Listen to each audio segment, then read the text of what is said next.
welcome to Kent in the southeast of England for the 6th weekend of the UK's premier single-seater championship, the GB3 Championship. We're here on an incredibly hot day, temperatures up to 32 degrees expected here.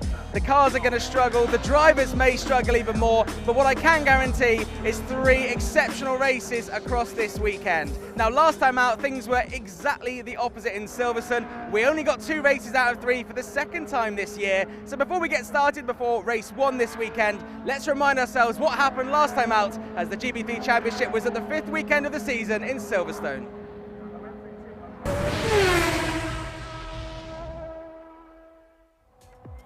Highlights of the first race of the weekend and round 13 of the championship. It was a great start from our pole sitter Matthew Rees. He was closely followed by Mackenzie Cresswell as Joseph Lope got forced off the circuit in the background. Then further around the lap, Callum Voisin was defending hard from Temek Kuharczyk as 2 and 3 and 4 wide action further down the field saw contact between the 2 Rodin Carlin teammates of Costa Paris and John Bennett. Unfortunately, both of them losing out positions in that incident. Then later on, we saw Joseph Lope in the action once again, going up the inside of Zach Taylor in the Chris Dittman racing car, and Gerald Boberski getting overtaken by Oliver Stewart, closely followed by his Vortec teammate Max Esterson. Gerald Boberski's car did eventually get some attention it needed, but unfortunately he went a lap down, so didn't feature in the results. Later on in the race, Max Esterson had some good pace towards the end and made his way past the elite motorsport driver of Oliver Stewart and headed off towards the back of James Headley.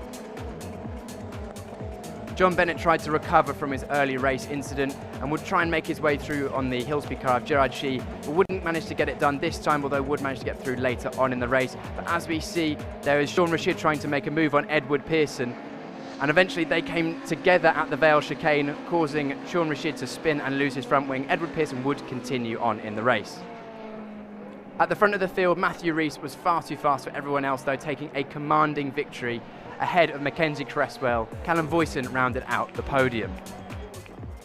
Race 2 of the weekend and round 14 of the championship. It was a great start from second on the grid for Mackenzie Cresswell, who would take the lead over Matthew Rees. There was fighting further down the field as Lope was on the inside, but unfortunately Oliver Stewart came to blows and ended up in the gravel, and that would be the end of his race.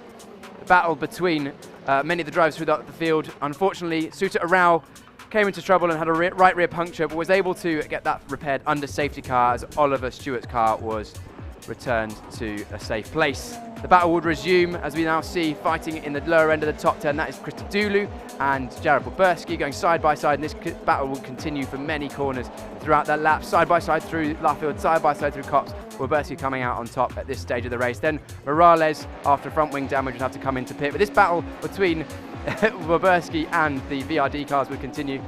And then, unfortunately for Boberski, his teammate would try and get involved as well. Max Esterson was fighting him.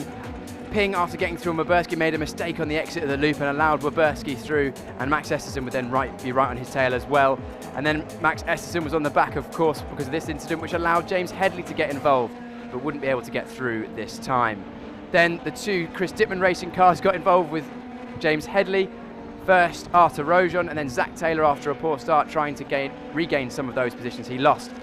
Then Nico Christodoulou, who was on the back of Alex Dunn, dropped a wheel on the exit of the loop as well and dropped a position to Jared Boberski. Then a move for Zach Taylor on his teammate Arthur Rojon, regaining again another one of those positions he lost at the start, but it was Mackenzie Cresswell that took the overall win in race number 2 ahead of pole sitter Matthew Rees. Highlights from race 3 of the weekend, round 15 of the championship, and well, there weren't any really. We tried to go racing, did a few laps under the safety car to assess the conditions, but unfortunately the conditions were deemed unsafe, and that was it for the weekend. A very wet weekend last time out before the summer break at Silverstone. That race that was missed there will not be rerun, which means we will have 1 less race this season in the GB3 Championship. But look at the weather behind me. It looks like we're on holiday. I can guarantee you we are going to get 3 exhilarating races here at Brands Hatch. If you've never been here before, here's a handy little guide to get you used to the track that you'll be seeing across 6 different races in the GB3 and GB4 Championship this weekend. Well, to West Kingsdown in Kent then, as we head to the jewel of Kent. It is Brands Hatch, one of the most iconic circuits in the United Kingdom, most notably courtesy of its undulation and iconic corners. Paddock Hill, Surtees, up into the Grand Prix loop when you go into the woods, up to Hawthorns Bend. All of these corners are absolutely iconic. We begin this drop down the hill through Westfield Bend, up Dingledale, and then through the Sheen Curve into Stirlings, and that final run down to the last corner. It is a difficult track to overtake at the best of times. Qualifying and track position will be absolutely key to success around here, as working your way through the field will be difficult, especially when it comes to working up positions in the reverse grid race. You can see the undulation and the up and down of the circuit is its most notable feature, dropping all the way down through Paddock Hill before rising up towards Druids. It's a fantastic circuit. It's a short circuit, just 2.5 miles all the way around through all of these really tricky corners, all 11 of them, most of them going to the right. Leaning on that front left is a key thing around here, so keeping control of your tyres on this very toasty September weekend is going to be very, very important.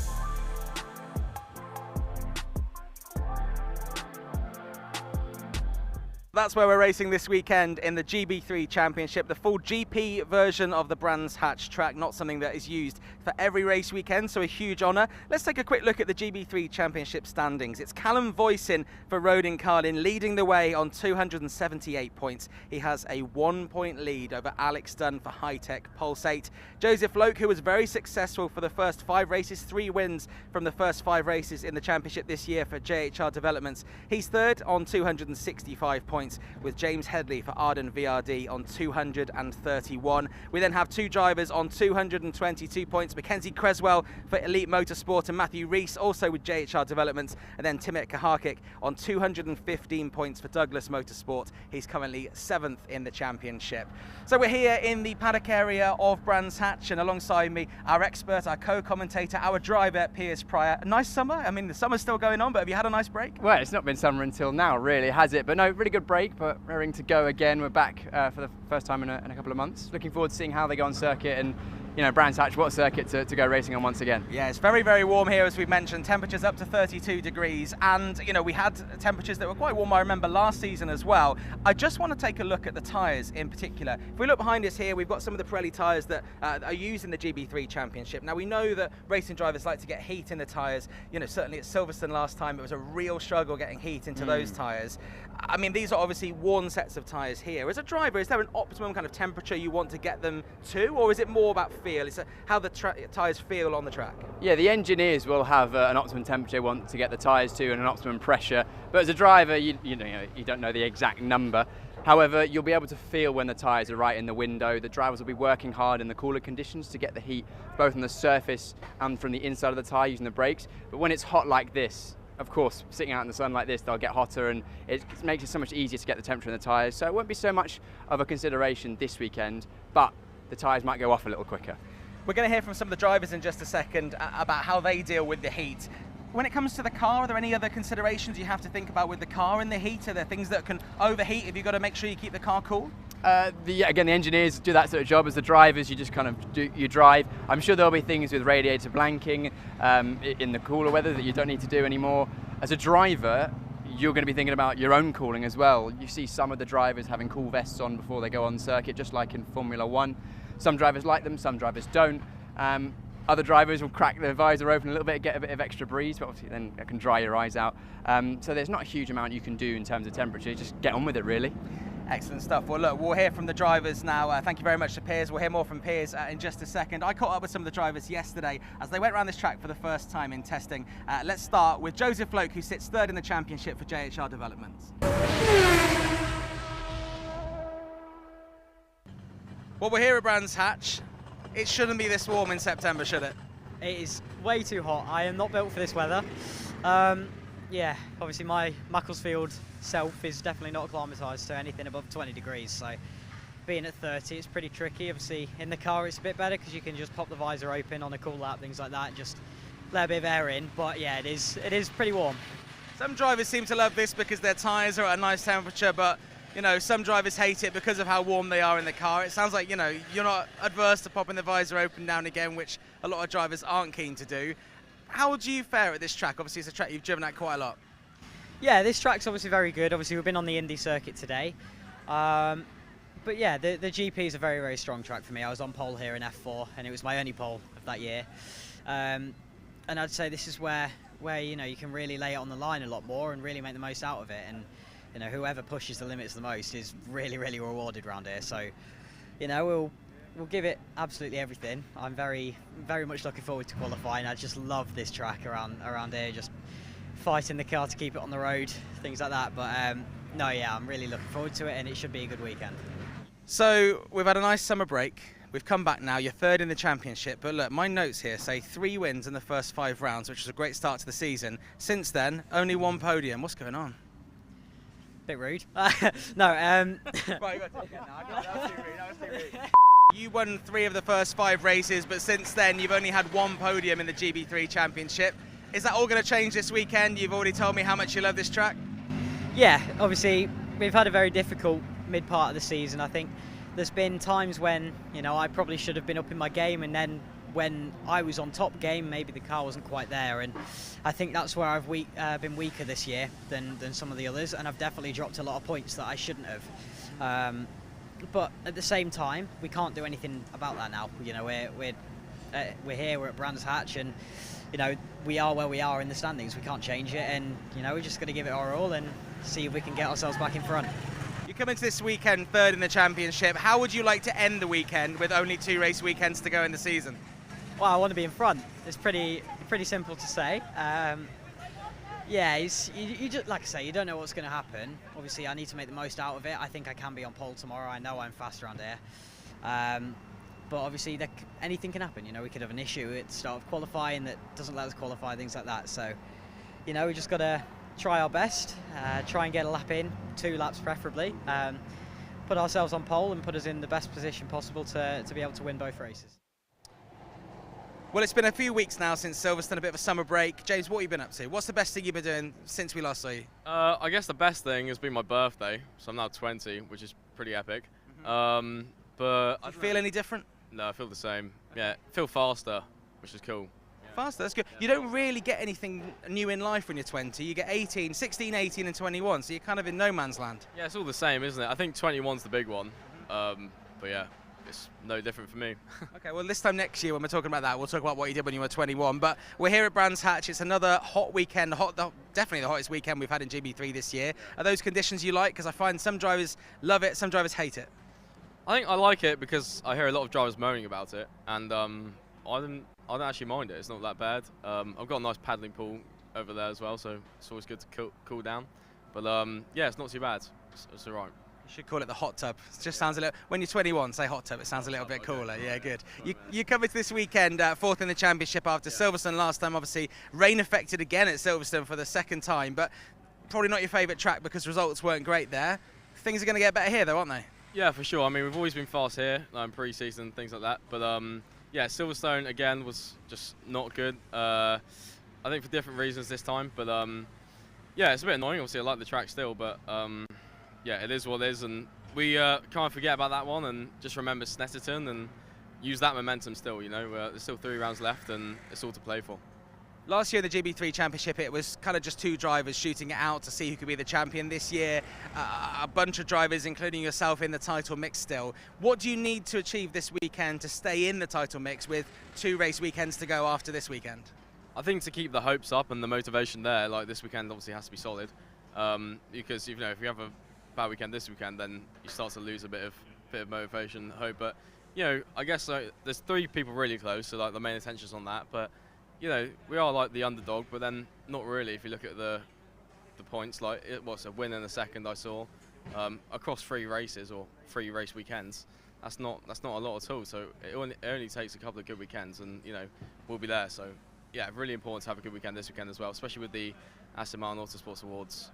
You know, all to play for. So Yeah, big time. A couple of race weekends ago at Snetterton, we obviously had one of your sponsors come over and support you. Have we got any sponsors here this weekend? Yeah, we do. You have to come find them tomorrow or on Sunday. But yeah, they're here, and we had Hendy here today filming some bits, so that's cool. That'll be out on social media soon, so that'll be cool.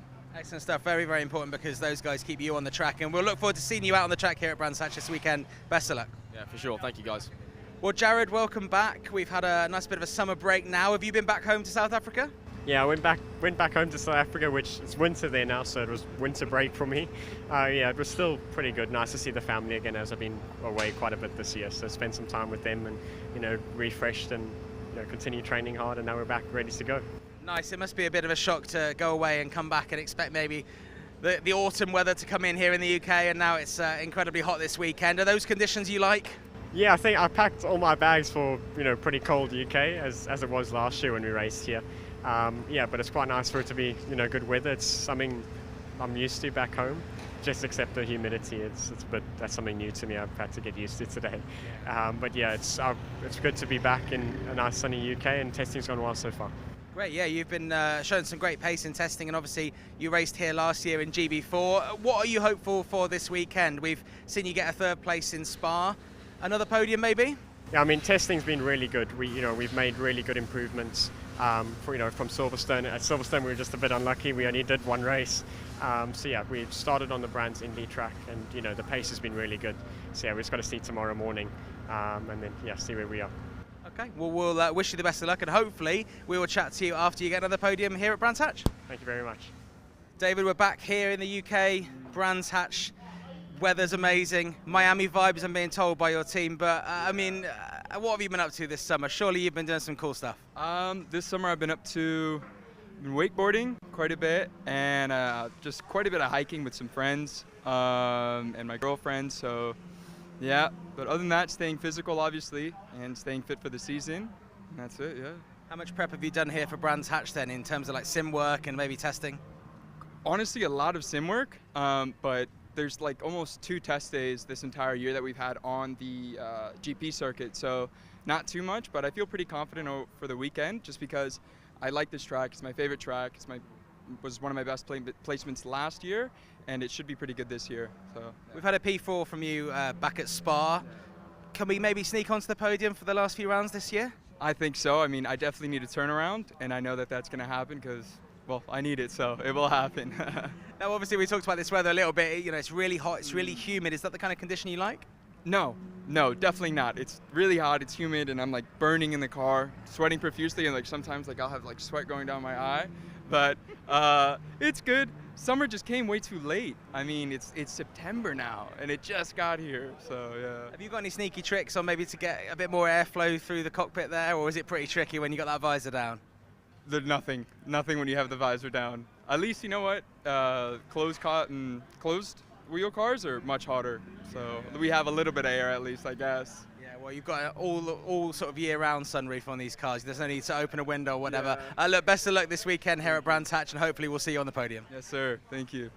Well, great to hear from some of the drivers there. The car you can see now is that of Daniel Mavlatov for Hill Speed. He's actually won 2 races in the reverse grid race, which it's a little bit of a tricky thing to explain, but I'm sure you can explain it having raced in them yourself, Piers. Yeah, the reverse grid is a good opportunity for the drivers that don't quite have the experience or the speed on the weekend to, have experience racing at the front, which is an important part of any driver's career, because one thing racing around at the back, but the pressure at the front is different.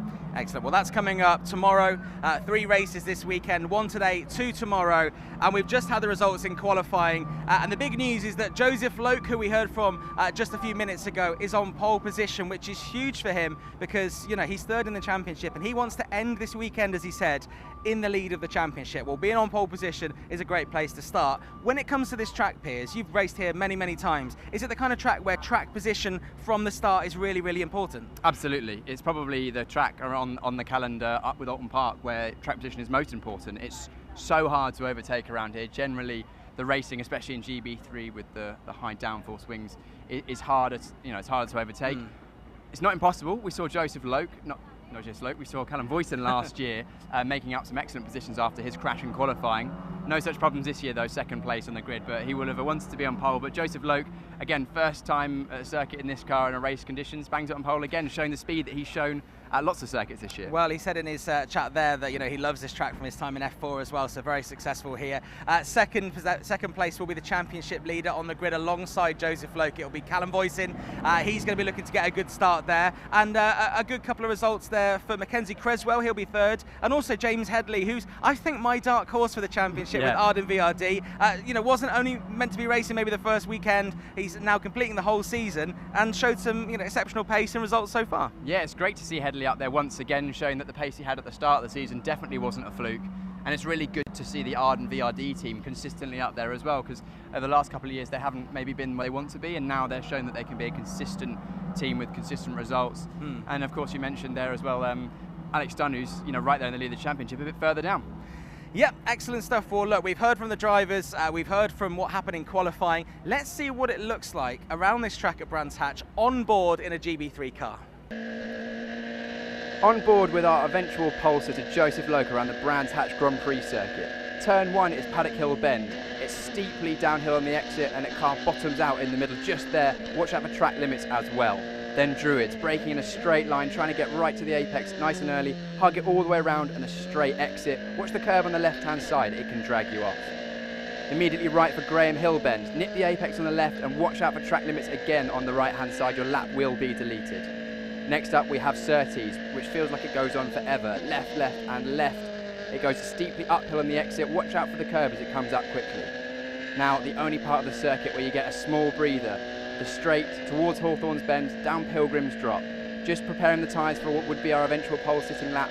Now the entry into Hawthorne's, almost completely flat out once we're at full racing speed. Watch out again for the curb on the exit, no runoff there whatsoever.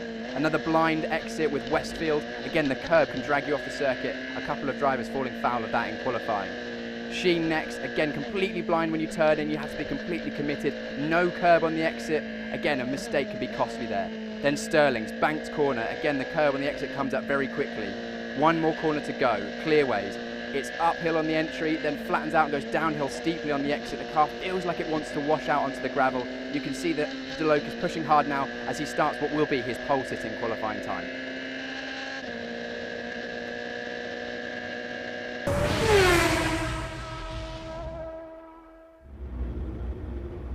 Well, that's the track here at Brands Hatch. I'm now in the assembly area. As you can see behind me, the cars are all making their way out. Joseph Loke on pole position, ahead of Callum Boyson, the championship leader by 1 point, with Mackenzie Creswell starting third. Also James Headley, the number 4 grey and white car, in 4th place there. My outsider for the championship still could do it. We're going to bring you this epic race, the first of 3 races in the GB3 Championship this weekend here at Brands Hatch. So for now, let's go racing.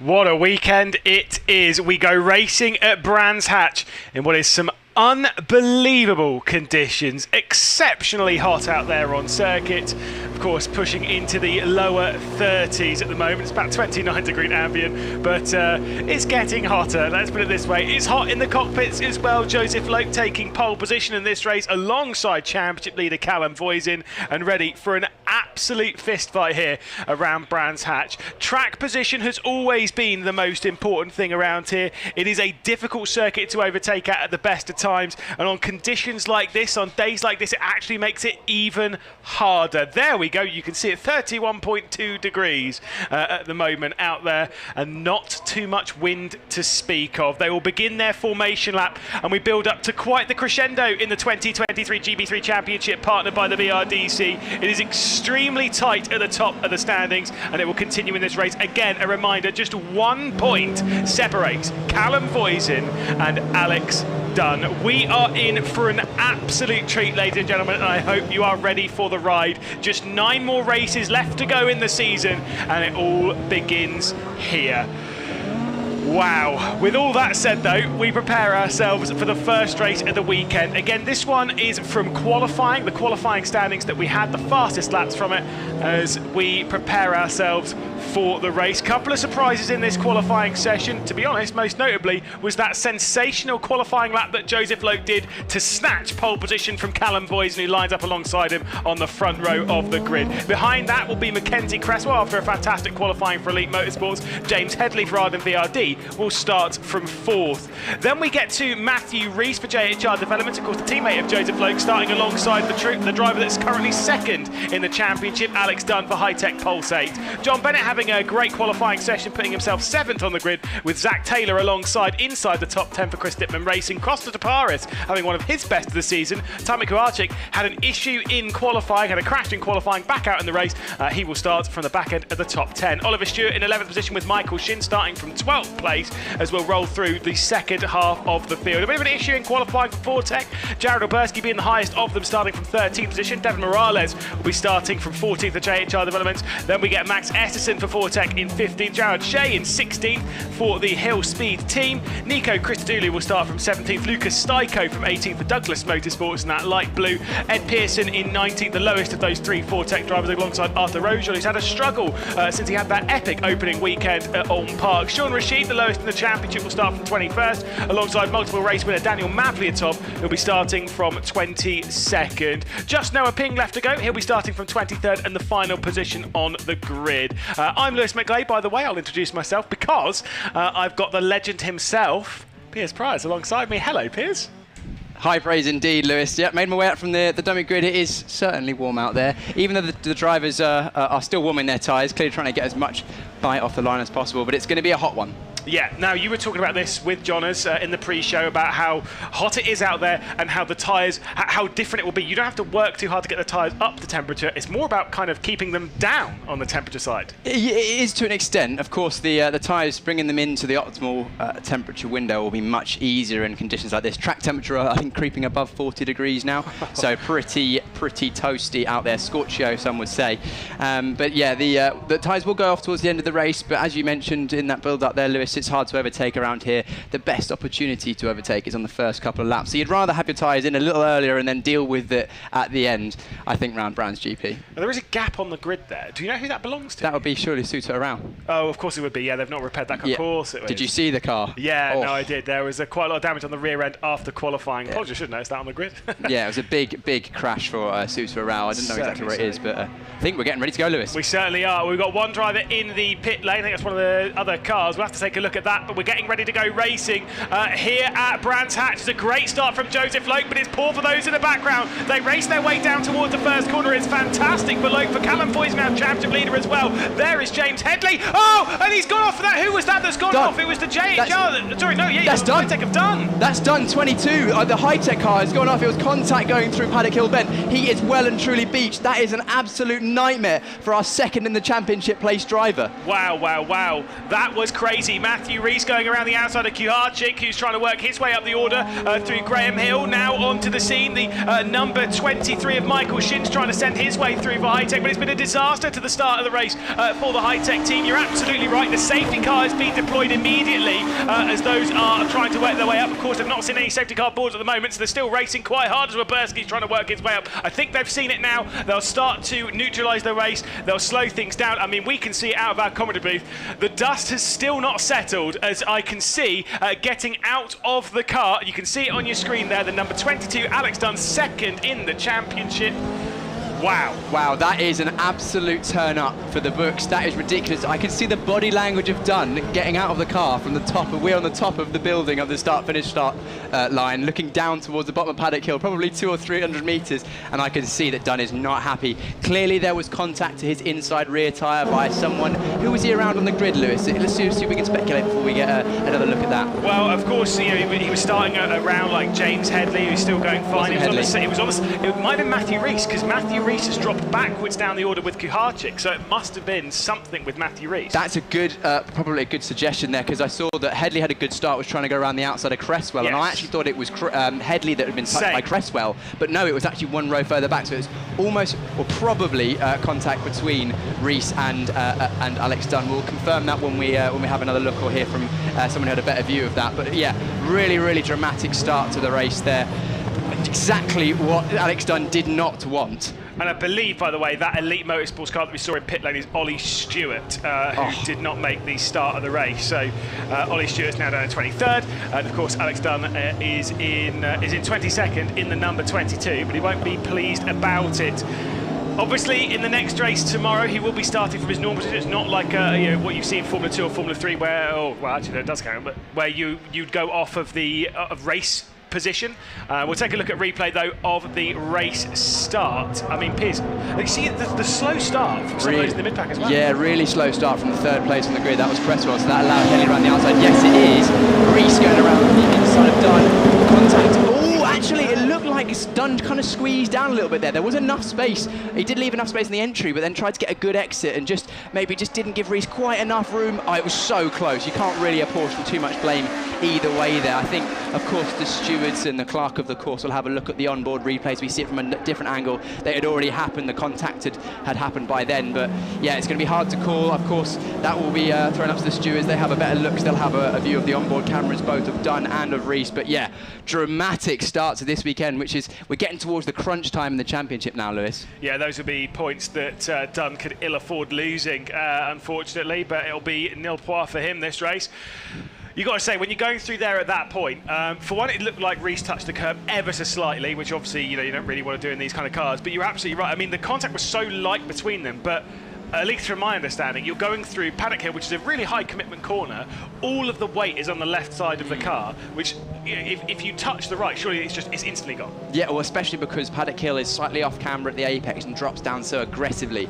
Any oversteer or understeer that you have at the apex is kind of almost exaggerated towards the exit of the corner, which you'll feel when you're driving on your own, but especially if you get a touch, as Joseph Loke backs up the field to try and get a slingshot once again. So anyway, race phase number 2. Can Joseph Loke hold off the hard-charging Callum Voisin? Let's see. So get the race back underway. He'll come through the final corner and he will restart the race. That's a really good restart as well. A good one from John Bennett, but potentially he's been done there by Kuharczyk. He was trying to get an overlap and try and work his way up the order on his old teammate Headley, and straight down the inside. That is Kuharczyk working his way up the order. Matthew Rees will be the next one to give it a go as he starts his recovery drive. Callum Voisin takes a bit of a look down the inside coming up towards Druids, and here comes Rees around the outside of Bennett. Wow, great move from Rees, and also a great restart from Kuharczyk, as Rees actually has a look up the inside of Kuharczyk into Graham Hill. Not normally a move you can do without an overlap there, but yeah, really good restart, good sort of opportunist driving from Kuharczyk, but he's now under pressure from Rees, who's got the bit between his teeth after losing time with that contact with Bennett. Yeah, thankfully it seems as though his car is actually undamaged from all of that, which again just shows actually how light the knock was.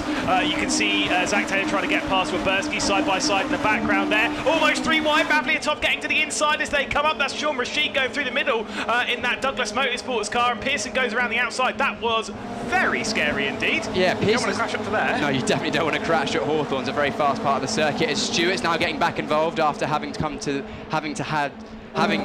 the pits on the formation lap, but Pearson actually didn't get away on the line. He had started a bit late, clearly stalled or had an issue, and the safety cars allowed him to get back up to the back of the pack and already made a couple of positions so far. Yeah, certainly so. Well, there we go. The first racing lap complete here at Brands Hatch. And they'll all stay single file for now. But again, the more laps complete, the more they start to overcook, particularly that front left tyre. They head their way down into Paddock Hill. You can see confirmation there on the left side of Bennett losing 2 positions on that lap. A couple of switches in the background as well. Christodoulou working his way up forward. Saw his teammate Noah Pingo wide at this corner over the previous lap. This is the battle for 5th position. Kuharczyk defending from Matthew Rees. Kuharczyk in that bright blue, Matthew Rees in the grey, and then that kind of black and yellow rather of John Bennett in that Rodin Carlin. Yeah, it looks like Rees might have a little bit of dirt or debris or some grass or something in his radiator protector sort of grill. Sorry? Would that be from the No, I think he got forced off wider somewhere around the lap, but hopefully his car doesn't overheat and that doesn't hold him back. But one thing I did notice on the grid is I believe, it's not confirmed, just from a quick look, that I think Rees of the front 5 or 6 drivers is the only one that has not taken 4 new tyres. He's got 2 newish tyres. Oh my goodness me, as we head our way up, this is all starting to kick off a little bit. Styko dropping back down the order, maybe not quite having the speed in his Douglas Motorsports car. He's battling it out straight back down the inside of Sean Rashid. To the inside, Ollie Stewart goes. This is going to be sketchy as they head through Sheen. Back onto the road, Sean Rashid goes. I've got to say, great car control to have kept that point in the right direction. It's so easy to spin round when you've got 2 wheels on the dirt. Yeah, it is properly dusty there. We've got a replay straight away. Look at that slow-mo. And it shows that how much downforce these GB3 cars have. The dust is being thrown so high in the air, but at that point you can see the front wheels are almost completely off the ground because the car bottoms out, and then those tyres will be dirty for 3 or 4 corners. Rashid will struggle to get back on the pace very quickly. But at the front of the field, Loke is extending his lead at the front of the field ever so slightly over Voisin. I think that is Rojon potentially having a little bit of a battle, certainly is. A little bit further down the order. I mentioned about Rojon's start to the season. We know Rojon had great pace, particularly back in Alton Park. Started out really strong. I think he made up a load of positions in the first race of the championship, was running up inside the top 10 at various points at Alton Park, and just hasn't quite found that pace ever since. And they're kind of starting to see it just reappearing. Remember, this is, if memory serves, it's his first season in car racing. Yes. For Arthur Rojon. So, I mean, it's quite a stepping stone. Oh, massive step up. And I mean, I suppose to a certain extent, you know, my first season in what was then the British F3 Championship, which is now the GB3 Championship, was sort of my first full season in car racing. It's a massive step. That's another grey car. Who's that? Number 77. Morales is the car here, is the culprit of this one. That is at Sheen, I believe. I believe so. It looks like it's at contact. The right rear tyre looks like it's slightly a bit skew width. You're taking some of my terms here, Piers. Yeah, another car into the gravel, which normally around here I would say is almost a guaranteed safety car. We'll see if race control do bring one out, but it might actually turn this little battle up to 11. They might be well aware that there could be a potential safety car. John Bennett is trying to get around the outside of that number 27. It actually opens a door for Shin to get back into the mix. The high-tech team, like we said, he's now the lead high-tech driver in this race after the issues for Suter Arau in qualifying, and of course for Alex Dunn at the start of this race. Defensive lines being taken from Bennett and fenced them off. This is the problem with this grouping. We saw this from Bennett earlier on, is that if you go for a move, it leaves you vulnerable to being passed yourself. Yeah, you almost need to guarantee that you're going to make your way through, because if you go offline, you get a bit of dirt on your tyres, you just lose a bit of momentum, then you can very easily, as you just mentioned, you can lose that momentum and then be under pressure on the car behind, having tried to overtake. But you know, there's safety car, just showing quite how much that group is fighting. The front 4 are absolutely on a class of their own. I think they were 3 or 4 or 5 seconds clear of 5th place, who was Kuharczyk, with, you know, the front 3-4 together. It was, you know, Loke, Voisin, Cresswell and Headley, and then a massive gap back, which is now going to be neutralised once again. And we know how quick Kuharczyk was on that restart. If we get going again, which we should, with still 9 laps remaining, or 8 laps as we come over the line now, we're going to have a third phase to this race, Lewis. Well, we know Kuharczyk is one of the fastest drivers that we've got on this grid. Is incredibly quick and also has quite the fan base. Hello, all of the Kuharczyk fans in chat. We know you absolutely love watching Kuharczyk marching his way forward. He had issues in qualifying again, I remind you. He had a bit of a crash. I don't actually know what happened in the incident. We didn't see it, but it was around the same time that Suter Arau had his problem. It was, if I remember correctly. yeah, it was front end damage, which is why I think Kuharczyk is able to get his car fixed and out again. Yeah. Whereas the damage to Suter Aral's car was quite considerable and hefty. The rear of the car really looked damaged. He went in hard. I don't know exactly which corner it was, but it was sort of both sides, the rear wing, potentially the gearbox, some of the floor. You know, it was a really big crash, and that's something that this Brands Hatch GP circuit is renowned for. It's high commitment, it's high speed around the back, but the margin for error is so small, and if you do make a mistake, the consequences are massive, because it's not like the modern Formula 1 Grade 1 circuits, for example, like Silverstone or Spa or Zandvoort that we're going to later this year. It really is pretty much circuit, grass or gravel, and then barrier, and there's not a huge amount of runoff, which is part of the reason why drivers love it so much, but also when it does go wrong, it goes wrong in a big way. Yeah, I've got to say, by the way, when it comes to having 2 safety cars out in this race, normally when it comes to things in the GB3 Championship partnered by the BRDC, that normally means that we're probably going to go to time in this race rather than going all the way out to the 15-lap limit. So it will become a 20-minute race. When they started this lap, it was 9 minutes 52 seconds.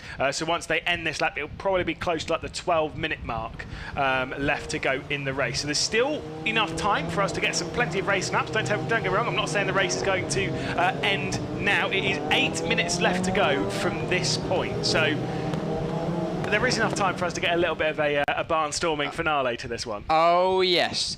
So far at the front of the field, Joseph Loke has done everything he's needed to do. He's set the fastest lap so far, 1 minute 19.87. You can see on the left-hand side of the screen, closely followed by Callum Voicing. Cresswell will be another great result for him. He's shown his consistency in speed is becoming more and more regular towards the second half of this season, and he's right up there on the podium. All he has to do is hold off from Headley, and again, Headley again, right there or thereabouts in almost every single race, which is why he's there or thereabouts in the championship. And you know, the drivers who are 3rd, 4th, 5th in the championship, who are of course Loke, Headley, or Loke and Headley especially, with Dunn going off, that's going to help them massively. It'll mean that Voicing stretches his legs and begins to have a small gap, but you know, Loke and Headley are going to be licking their lips at this. Well, this is what I'm looking at. I've just done a little bit of my mathematics, and I always say never trust a commentator's maths, but it's a spreadsheet doing it, so don't worry about it.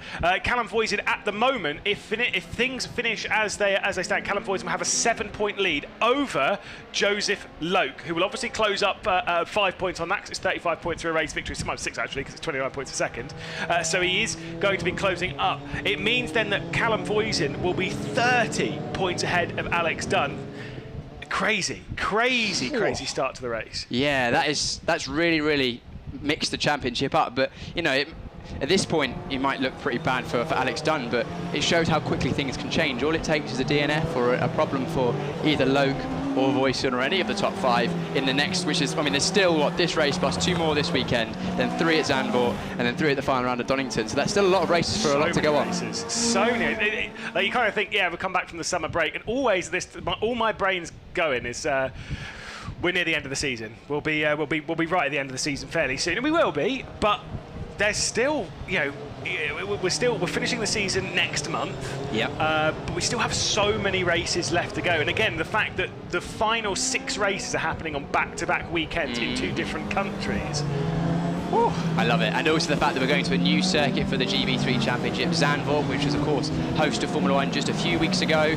What a great circuit that is going to be in these GB3 cars. I think it's really going to suit them. I think the drivers will love it. And we're going. I'm dragging you along as well. We are. We're going to go and enjoy those.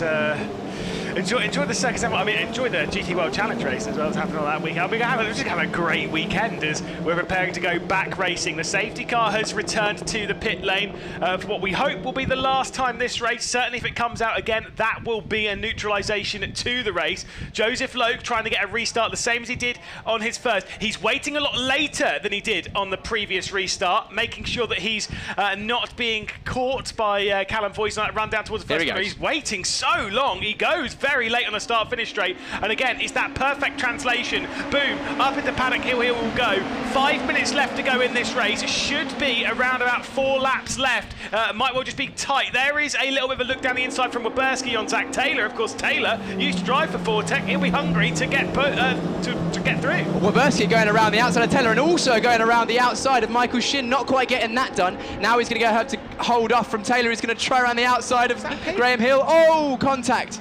No, it's Christodoulou. It was Christodoulou that was coming through there. I thought it was going to be an outstanding start from Noah Ping, although he is actually, it was Noah Ping, actually, in all of that. Ping is going absolutely incredibly in this race. Remember, he had to start from the back of the field, but the VRD driver is marching his way up the order. Absolutely incredible. Yes, great drive from Ping, from genuinely dead last on the grid, helped by a few incidents from some other drivers, of course, Alex Dunn and Ed Pearson not getting off the line, but a great drive from Noah Ping. We know it's difficult to overtake around here. Whoa! Gerard Shee getting forced on the grass by Costa Taparis, who's not had the best race, getting shuffled backwards as Edward Pearson gets involved now. But as I was just saying, it's hard to overtake around Brands GP, but we know it's possible. We saw that from Callum Boyson last year. Yeah, we saw it as well from Luke Browning, if I remember, last year. He put on quite the show, trying to work his way back up the order. And it's kind of, actually, do you know, one person we did actually see it from, in the very first start to the third race of the weekend, before we had a bit of a crash, an incident, and then we actually had a red flag on that one. It was Joel Gramfors, everyone's favourite, Joel Gramfors. He worked, I think it was 7 positions in the one lap. Yeah, that was a great start. So as much as a lot of people say it's hard to overtake around here, might be hard. You could do it. But not impossible. You could do it. Of course I could, mate. Of course I could. Well, there we go. We can see Kuharczyk ahead of a Reese, Bennett, Shin, Waberski, Taylor at the back end. Kuharczyk's not quite had the restart we were expecting from him. This is the strongest I've seen Bennett for a while. Of course, I do remember that Silverstone weekend earlier on in the year where he had 2 pole positions, was looking really, really strong. It looked like, you know, he'd really settled into Rodin Carlin quite well, but unfortunately has kind of struggled on and off from that point on. Now we're starting to see the John Bennett that we know and that we love, that we've seen so many times in the GB3 Championship over the last year and a half, and we're starting to see it come back out again. He's starting to go on the attack. Yeah, you could see him fighting the car on the way through Westfield, which is a massive commitment corner. So many blind corners around this back section of the Brands Hatch Grand Prix circuit, and he really looks like he's got the fire in his belly. He was fighting hard with Reese and Kuharczyk earlier in the race. Unfortunately got shuffled back behind Reese, but he's not quite done yet. Just the speed they throw it into that final corner. It just, I was sat down watching qualifying at Paddock Hill.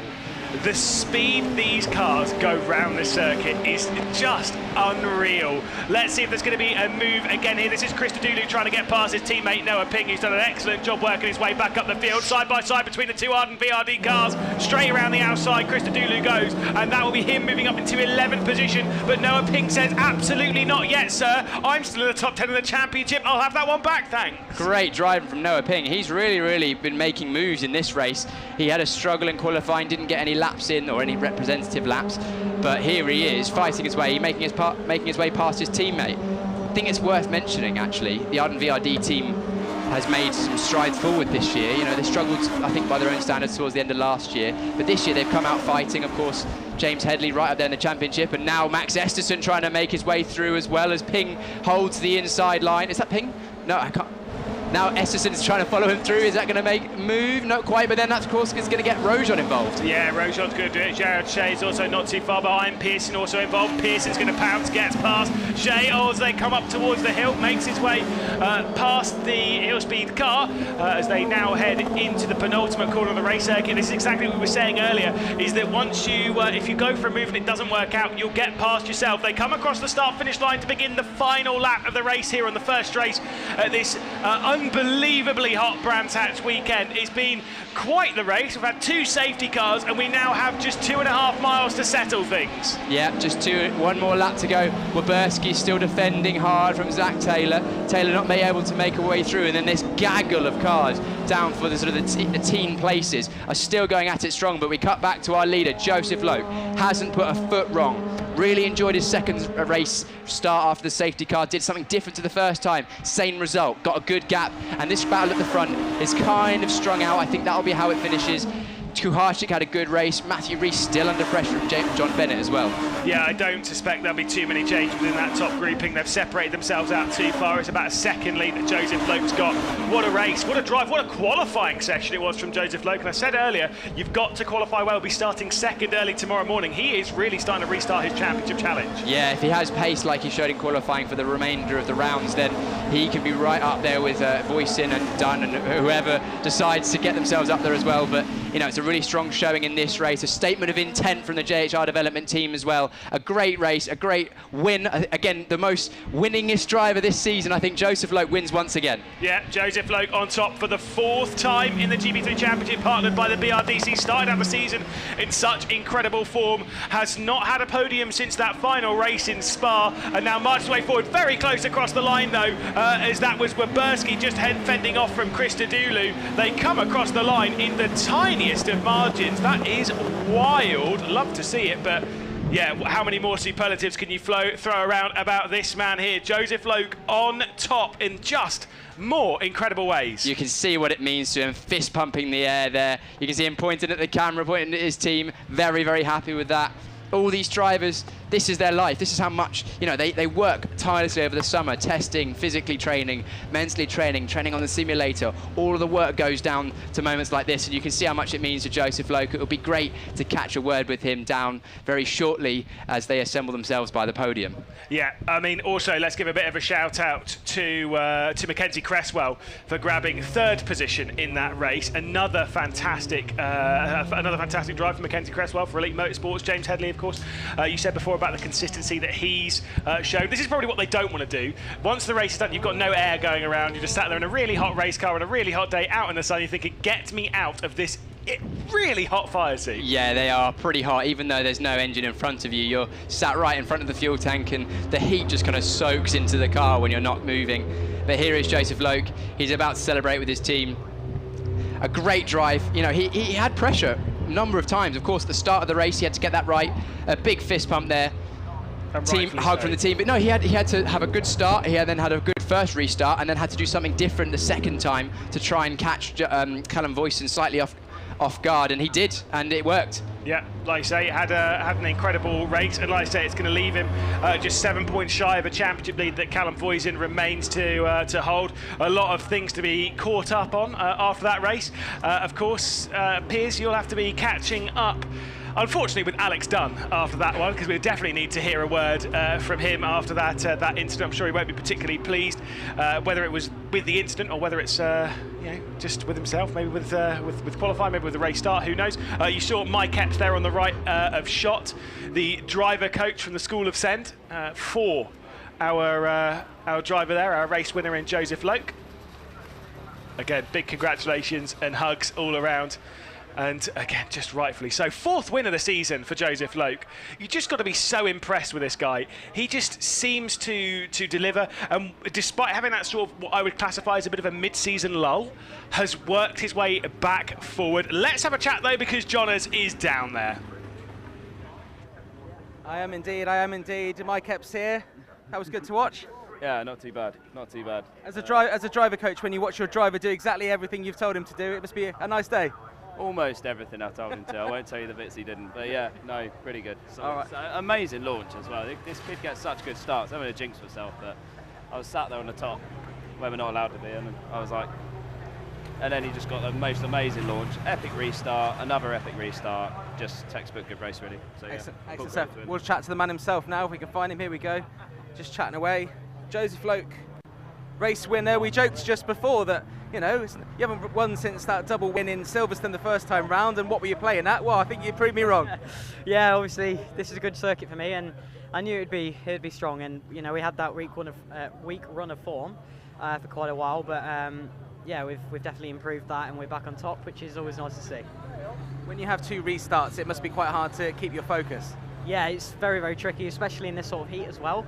You know, you're always constantly warming. It's actually more tiring than just racing in general, especially for fitness and stuff. So that's why we do so much work, you know, in the gym, stuff like that, making sure that we're prepared for it. And you know, it's safe to say that, you know, I didn't really struggle too much. I know I'm a bit red in the face, but it's just the heat. So yeah, really happy with the result, and just want to thank my team. Hard work pays off. Will it go and get your trophy? Your race winner with JHR Development's Joseph Loke. Let's try and find Callum Voisin, our 2nd place driver, who is, you're going to have to come with me, cameraman Ben. We're going to have to fight our way through everyone. Callum, congratulations, P2 there. Coming into this as the championship leader, did you feel a little bit of pressure? I mean, yeah, I think naturally there's always a bit of pressure when you're the championship leader, especially going into, let's say, the business part of the season, you know, the last couple of rounds. So, Yeah, but no, I mean, I think pretty confident. We had a good car, and yeah, thank you to these guys. They've done a brilliant job. Well, to go into Sunday with a trophy must be good, and starting on pole position tomorrow as well, so that's even more positives. Yeah, for sure. I mean, that's well, it was pretty perfect, really. Yeah, podium and starting pole for tomorrow. So yeah, we'll be trying to get the win, really. Incredible. Callum Boyson, P2 with Roden Carlin. Let me just come around here and find Mackenzie Cresswell. Mackenzie, I mean, considering you did so well last time out of Silverstone, winning a race and coming second, it must be great to be back on the podium so soon. Things are really clicking with you in this car. Yeah, exactly. We've had a couple of good results in a row, which is really good. Still not quite where we want to be, but we're making progress, which is the main thing. So yeah, big thanks to Elite. They've done an amazing job over the last couple of weeks. We worked really hard between the rounds, so yeah, we're making strides, but yeah, still not done yet. Still pushing for the top positions. Yeah, and I'm happy with third, but ultimately I want to win. I'm here to win, so not going to be satisfied until I do. Okay, I'm sure it's going to come very, very soon here, and also the conditions pretty tough out there. Yeah, very tough. It's very hot. It's really tough in the car. It gets very hot, black car especially. So yeah, I was struggling a little bit. Had some sweat dripping into my eyes midway through, but yeah, managed to hold off James quite well. And then yeah, it's a bit difficult to overtake. I felt I had pace to overtake Callum, but I just couldn't quite get close enough. We had very similar pace, so it was difficult to make a move. But no, it was a good race. It's good points. So yeah, I'm happy.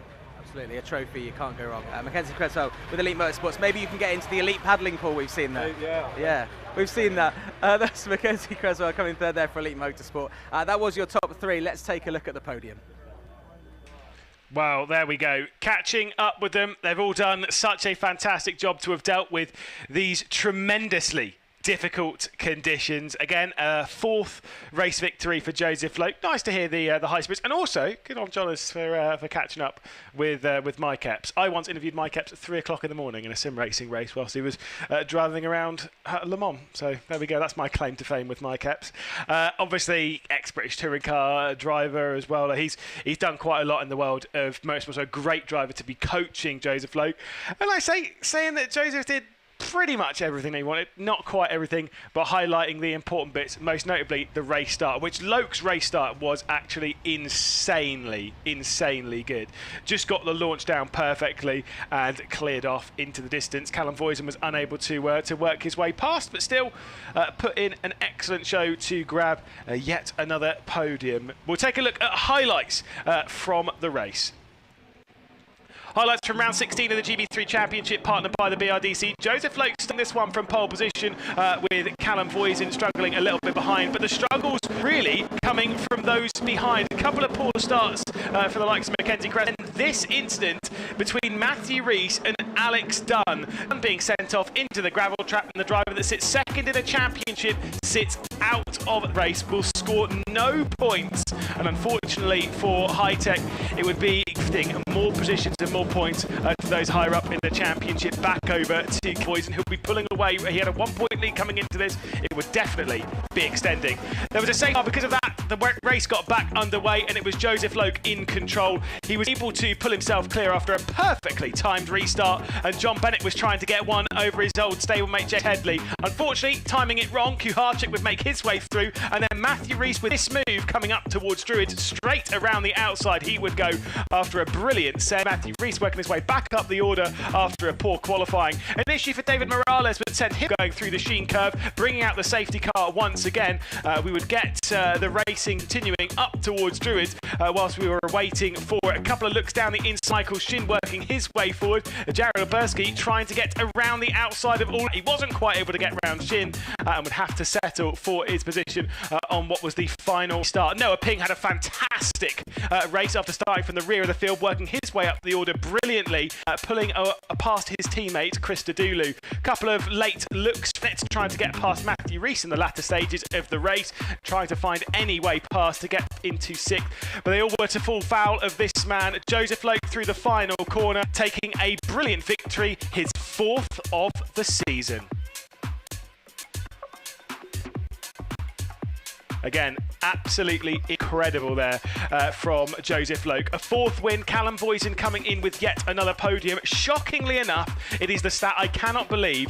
Despite Joseph Loke getting 4 wins, Callum Voisin has no wins this season. Just a whole heap of podiums and the championship lead. They both finished ahead of Mackenzie Cresswell in the race, with Headley behind, Kuharczyk rounding out the top 5. Matthew Rees defending from John Bennett in the final stages, with Shin, Taylor and Weberski rounding out the top 10. Solid starts from Taylor and Weberski to their Brands Hatch weekend. Chris Dooley will finish just ahead of his teammate Noah Ping, who used quite a lot of his tyres working his way up from the back of the field. Esterson would finish in 13th position, along with Rojon and Pearson inside the top 15. Gerard Shea, Costa Paris, Lucas Staiko, Ollie Stewart and Daniel Mavliatov rounding out the top 20, and the finishers up there. Sean Rashid would be 21st, and the last of the finishers, Morales, would finish in 22nd, and Alex Dunn would finish in the gravel trap, being a retirement from the race. Obviously Morales also in the gravel trap, just not in the same one.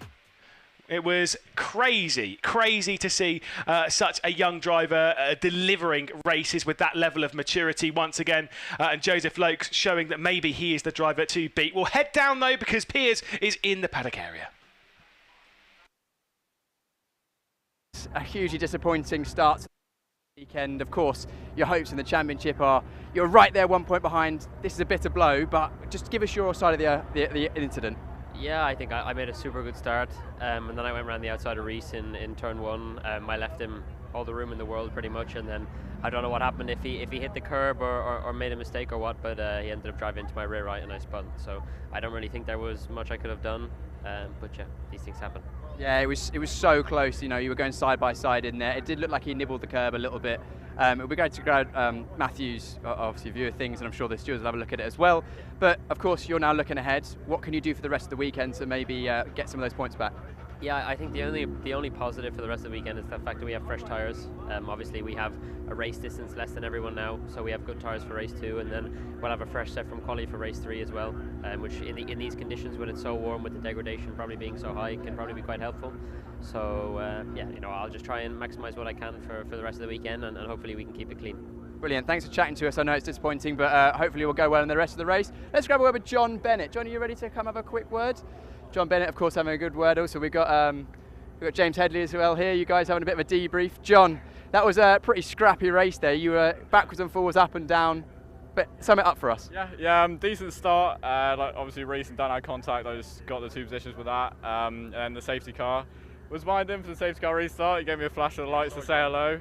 But yeah, he was just absolutely asleep off the restart. So I kind of got held up, and then Timek snuck down my inside.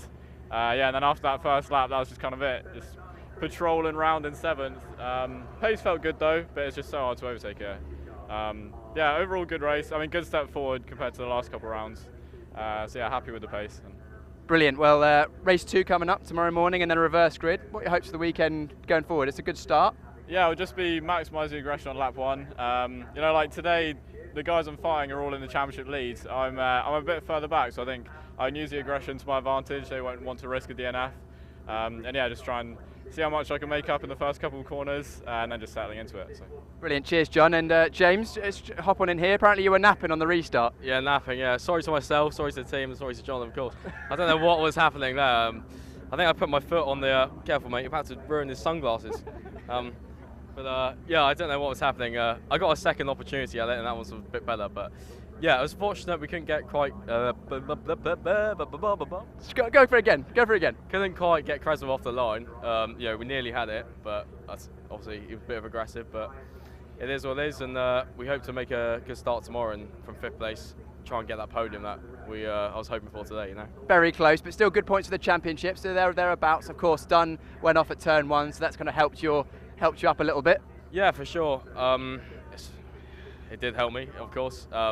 But you know, we want to do it off merit. We want to get those wins. We want to get those poles, and that's the goal. And the team did a mega job in qualifying today. So yeah, it's a shame we couldn't convert something a bit more, but we got another day tomorrow, don't we? So brilliant. Thanks, James. And one quick word with Timek. Timek, are you ready for a quick chat? Jump on in.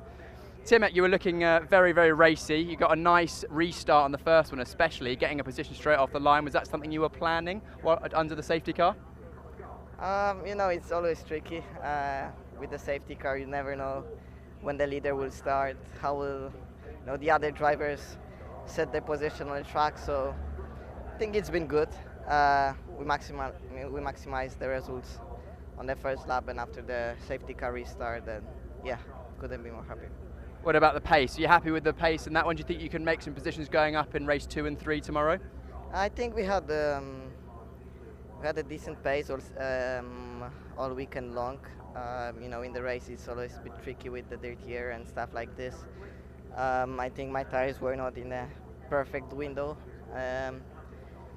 I think it's been still good. Like, we managed to defend our position, so it was pretty okay, I would say. Brilliant. Thanks for chatting to us, Timek. Well done in today's race. We'll see how you get on tomorrow. Hopefully it'll be a bit cooler then. Jonas, it was a pretty good race, wasn't it? It was a lot going on, a couple of incidents, some safety cars. And a very long walk for me to get here, but I'm finally here. I just have to say that John Bennett and James Headley have immediately stripped to the waist as soon as they walked around here. And honestly, I've never seen two sweaty blokes more sweaty than those two sweaty blokes. But yeah, have you seen yourself, mate? I need a mirror. Bring me a mirror. Yeah, no, a great race, and you know, even though we had two safety cars there, still some excellent racing. I mean, you know, even the defensive driving from some of the drivers that maybe didn't get as much of a shout out. Jared Wilburski was defending really hard. Mackenzie Creswell was defending hard as well from James Headley. So yeah, some incredible racing, and it means that Callum Voisin is still the championship leader. He's actually increased his championship lead by 7 points. We'll take a look at the classified championship at the moment. Obviously, the result of that race is provisional still. So Callum Voisin is top for Rodin Carlin on 307 points. Joseph Loke, your race winner just there, is up to second, 300 points with JHR Developments. Alex Dunn, because he didn't finish that race, he drops down now, 277 points, 23 points behind second place for High Tech Pulsate. James Headley, who we just heard from there, 252 for Arden VRD, with Mackenzie Creswell, your third place driver today, 246 points for Elite Motorsport. Matthew Rees, JHR Developments, he's on 239 points. With the driver we just heard from there from Poland, Timek Kaharczyk, 234 points in 7th for Douglas Motorsport. Jared Wilburski up to 8th place, 151 points for Fortec Motorsports, with John Bennett 150 for Rodin Carlin in 9th. And Noah Ping, who was impressive there, 149 points there. He's up into the top 10, 10th place in the championship for Noah Ping. So going really, really well for the American driver. What a great race from Noah Ping. I mean, struggled in qualifying, or an issue, we didn't catch what it was, but started right from the back of the field. Got his way up almost into the top 10 on a circuit that is notoriously hard to pass at. Picked his battles, made his way through, was up with his teammate. Good race. Yeah, we saw him racing against fellow North American Nico Christodoulou there as well. Nice to see those battles, and nice to see, I think, 13 different nationalities represented in GB3 this year, which is absolutely incredible. So if you're watching around the world, thank you very much for joining us. I know a lot of Timek Kaharczyk's friends and family in Poland will be watching and get involved in the chat. Obviously, feel free to drop messages in there if you've not seen these guys for ages. We'll endeavour to get them onto our broadcast. We have one more race coming up today. It's in the GB4 Championship. That'll kick off at 4:30 with our pre-show. Just watch exactly where you're watching right now. And of course, two more races in the GB3 and the GB4 Championship coming up tomorrow. You can check out all the times and all the results and photos as well from the team of incredible photographers, Matt Acton and the team from Jacobs Photography Company as well, just taking these incredible shots of drivers that you would never see before. They get up close and personal. I mean, we saw Joseph Loke having a photo taken while I was trying to interview him right in his face there. Check out all of that on the GB3 Championship website and on social media as well, and that's where you can follow and you can get the link to watch this live stream as we return tomorrow. GB4 is coming up, the first race here at Brands Hatch at 4:30. Watch exactly where you're watching now. It's a hot day here at Brands Hatch, and we'll see you at 4:30.